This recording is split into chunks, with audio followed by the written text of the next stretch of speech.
saya ke Ibu Upi dari Dilan. Ibu Upi, ini kalau dilihat memang sepertinya ada dilema tersendiri pada saat kampanye nanti akan digelar seperti itu, karena berbeda dengan tahun-tahun sebelumnya yang banyak sekali kegiatan yang memang ruang geraknya ini masih luas, tapi tahun ini di era pandemi ini ruang geraknya semakin sempit seperti itu. Nah, pendapat dari Ibu Upi sendiri seperti apa?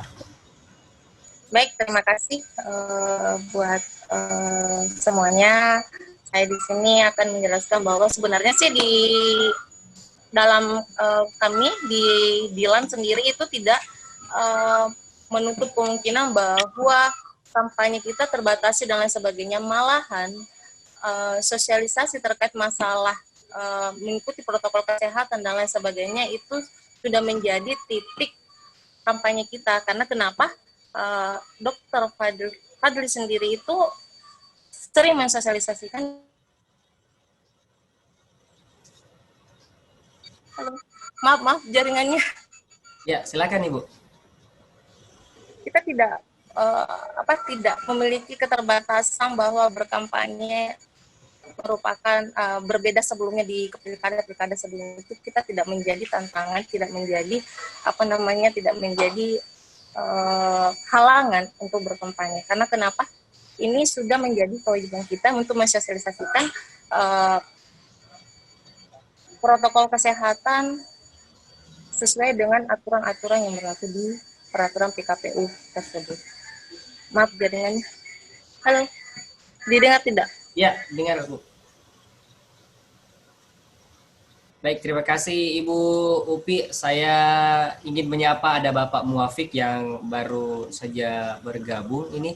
Assalamualaikum Pak Muafik. Ya, waalaikumsalam warahmatullahi wabarakatuh. Ya, ini tadi kita sudah berbicara panjang juga terkait dengan PKPU yang baru nomor 13 yang terkait batasan-batasan. Tapi sebelumnya Pak Muafik, dari Imun sendiri ini kan dari nomor urut dia mendapatkan nomor urut 4. Nah, saya mau dengar pendapat dari Pak Muafik sendiri terkait dengan nomor urut itu, bagaimana sih perasaan dari tim-tim pemenangan dari Imun sendiri? Biasa-biasa saja, karena pertama kalau kita bicara tentang angka, lagi-lagi angka itu kan adalah bentuk ciptaan manusia. Kemudian bukan berarti bahwa angka itu tidak penting dalam kontestasi politik atau momen-momen politik kali ini. Tapi tentunya itu menjadi satu bentuk identitas bagi satu paslon, dan alhamdulillah kita dapat nomor 4. Kita sangat syukuri karena kita menganggap bahwa itu adalah bentuk berkah atau ridho dari Allah Subhanahu wa taala memberikan kita angka itu, karena kalau kita merujuk ke belakang ke Pilgub, angka 4 itu pernah digunakan oleh Bapak almarhum Haji Iksan Yassin-Limpo, tidak lain dan tidak bukan adalah kakak kandung sendiri dari Pak Irman Yassin-Limpo. Tentunya satu bentuk perjuangan, melanjutkan perjuangan daripada almarhum untuk bagaimana menuangkan ide gagasan memperbaiki Kota Makassar ini dengan angka 4 itu, ya. Karena angka 4 itu kita jadikan ada satu kata, yaitu apakah baji, ya. Apakah baji itu kalau kita maknai kalau kita artikan dalam bahasa Makassar, yaitu memperbaiki. Ya, mungkin seperti itu, memperbaiki, kita memperbaiki dalam segala bentuk sendi-sendi kehidupan, sendi-sendi yang ada di lapisan masyarakat, mungkin seperti itu. Baik Pak Mofik, terkait dengan PKPU yang baru nomor 13 yang memang banyak sekali batasan-batasan yang mungkin ini bisa menjadi tantangan atau mungkin kesulitan tersendiri bagi paslon dalam ingin berkampanye di era pandemi ini. Nah, dari Pak Mofik sendiri menanggapi batasan-batasan yang dikeluarkan oleh penyelenggara seperti KPU dan Bawaslu seperti apa?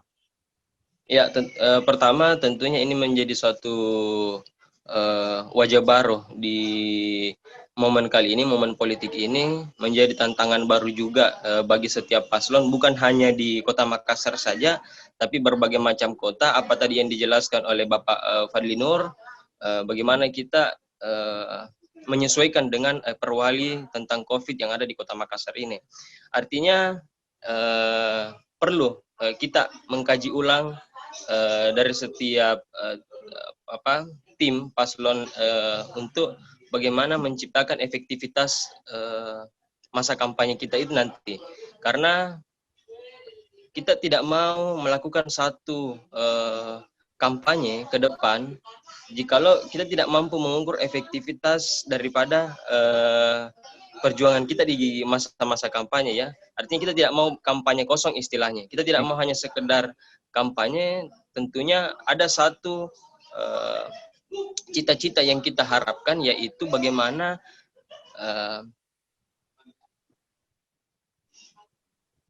program kita ini bisa betul-betul sampai di masyarakat, program kita ini betul-betul bisa dipahami masyarakat, bagaimana ada juga sarana diskusi. Kalau misalnya kalau kita kembali ke masa-masa momen politik sebelumnya, yaitu tidak sebelum masa sebelum masa atau era pandemi ini ya.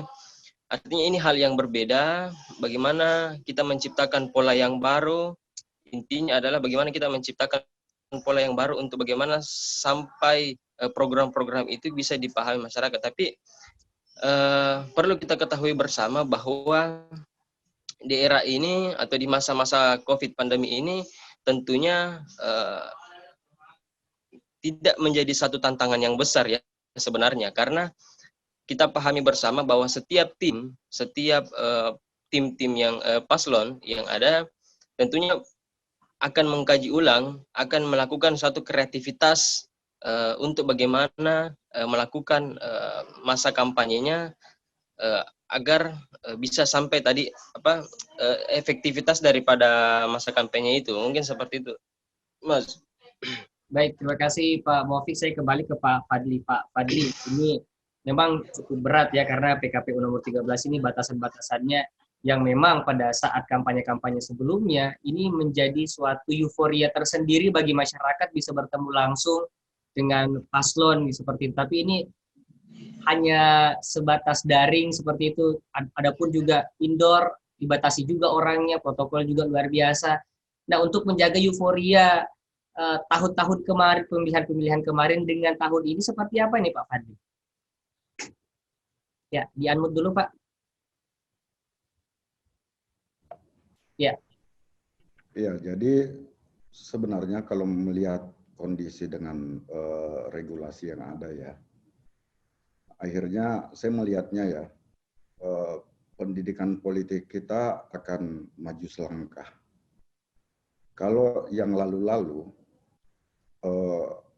figuritas itu ditonjolkan, bahwa gagasan itu harus keluar dari mulutnya kandidat.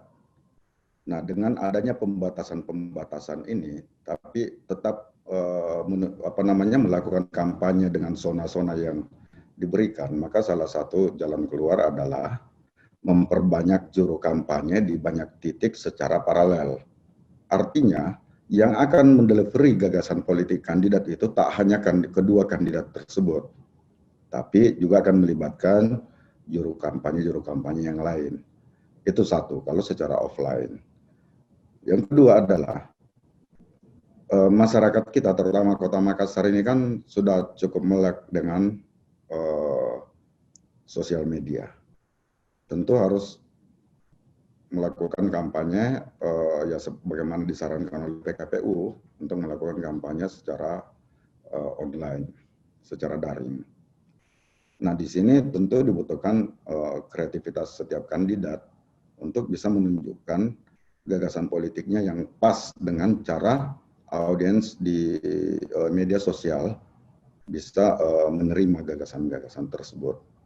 Nah, lagi-lagi saya katakan, saya sebenarnya akhirnya jadi khawatir kalau misalnya seluruh kandidat kemudian menjadikan media sosial sebagai battlefield. Iya. Nah, tentu itu akan banyak hoax, akan banyak black campaign-nya, bukan negatif campaign, karena orang-orang berlindung di balik akun-akun anonim yang nggak bisa dipertanggungjawabkan. Yeah. Nah, inilah sebenarnya tadi sekali lagi saya awali tadi bahwa inilah relevansinya kenapa bagusnya diskusi ini menghadap KPU dan Bawaslu seperti itu ya.